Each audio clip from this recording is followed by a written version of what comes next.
నమో శ్రీనివాసాయ నమః. నమో వెంకటేశాయ నమః. అందరికీ నమస్కారం అండి. ప్రతిరోజు రాశి ఫలితాలు తెలుసుకోవడానికి ఇంకా మన ఛానల్ సబ్స్క్రైబ్ చేసుకోకపోతే ప్లీజ్ సబ్స్క్రైబ్ చేసుకోండి. లైక్ చేసి మీ పూర్తి సపోర్ట్ మన శ్రీనివాస ఛానల్ కి ఇవ్వండి. ఈ వారం రాశి ఫలితాలలో గోచార్య రీత్యా వృషభ రాశి వారు ఎటువంటి శుభాశుభ ఫలితాలను పొందుతారో తెలుసుకోవడానికి ఈ మన వీడియోని ఎక్కడా స్కిప్ చేయకుండా చివరి వరకు చూడండి. మీరు ఎప్పటి నుంచో ఎదురు చూస్తున్న రోజు. ఎందుకంటే మీరు వద్దు అని వెళ్లిపోయిన ఒక స్త్రీ మీ విజయాలను చూసి మీ కాళ్ల కాడికే వస్తుంది. మిమ్మల్ని ఎవరైనా వదిలి వెళ్లిపోయారు అంటే అది మీ తప్పు కాదు, మీ దగ్గర డబ్బు లేదన్న కారణంతోనే.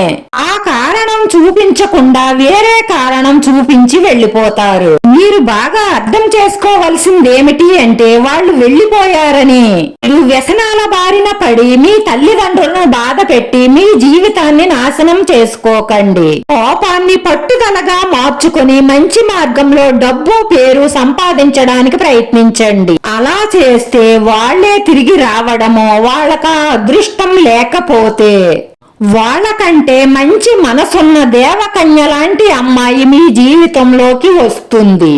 ఈ ఫ్యూచరే మీకు ముఖ్యం. ఆ తరువాతే ఏదైనా. విదేశీ సంస్థలో ఉద్యోగం లభించే అవకాశాలు ఎక్కువగా గోచరిస్తున్నాయి. సంతాన విజయాలు సాధిస్తారు.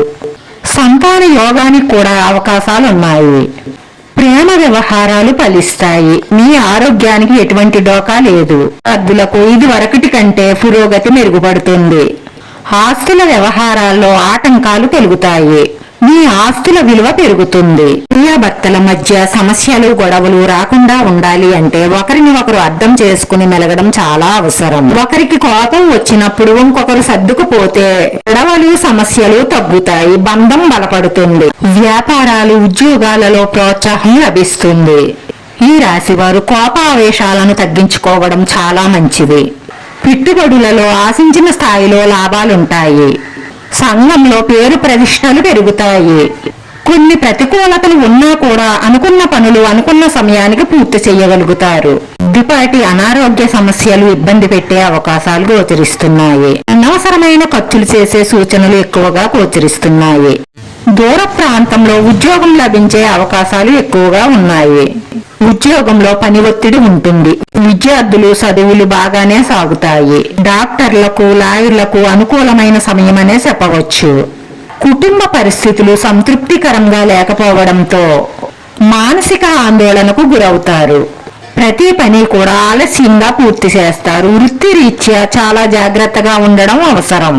విమర్శలను ఎదుర్కోవలసి వస్తుంది. కోర్టు కేసులో తీర్పు మీకు అనుకూలంగానే వస్తుంది. ఆర్థిక లావాదేవీలకు మీకు వీలైనంత దూరంగా ఉండడమే మంచిది. ఈ రాశి వారికి స్నేహితుల నుంచి ఫోన్ కాల్ వస్తుంది. ఆర్థిక పరిస్థితులన్నీ మెరుగవుతాయి. అలాగే వాహన యోగం కూడా గోచరిస్తుంది. విలువైన వస్తువులను కొనుగోలు చేసే అవకాశాలున్నాయి. మీకు పెండింగ్ లో పడిపోయిన కొన్ని బకాయిలు వసూలవుతాయి. మీరు చేపట్టిన పనులన్నీ కూడా చురుగ్గా సాగుతాయి. మంచి ప్రయోజనాలు పొందుతారు. బంధుమిత్రులతో సత్సంబంధాలు కొనసాగుతాయి. కుటుంబంలో ఆదరణ ఆప్యాయతలు పెరుగుతాయి. కొత్త స్నేహాలు పరిచయాలు ఏర్పడతాయి. వృత్తి ఉద్యోగాలు ప్రశాంతంగా గడుస్తాయి. మీరు చేసే రుణ ప్రయత్నాలు ఫలిస్తాయి. బంధుమిత్రులతో కొంచెం జాగ్రత్తగా ఉండడం మంచిది. శుక్రవారం రోజు దుర్గా అమ్మవారిని దర్శించుకొని అమ్మవారి గుడిలో కుంకుమార్చన చేయించుకోవడం వల్ల మీకొచ్చే ఆటంకాలన్నీ తొలగి మనసులో ఉన్న మంచి సంకల్పాలన్నీ నెరవేరి మానసిక ప్రశాంతత లభిస్తుంది. రాశివారి అదృష్ట సంఖ్య 1. ఈ రాశి వారికి కలిసి వచ్చే రంగు ఆకుపచ్చ రంగు. నచ్చితే లైక్ చేయండి. మీ లైక్ మాకు ఎంతో విలువైంది. మీరు లైక్ చేయడం వల్ల ఈ వీడియో కొంతమందికి చేరుతుంది. మన శ్రీనివాస ఛానల్ ని ఆదరించండి. అందరికీ ధన్యవాదాలండి. నమో వెంకటేశాయ నమః.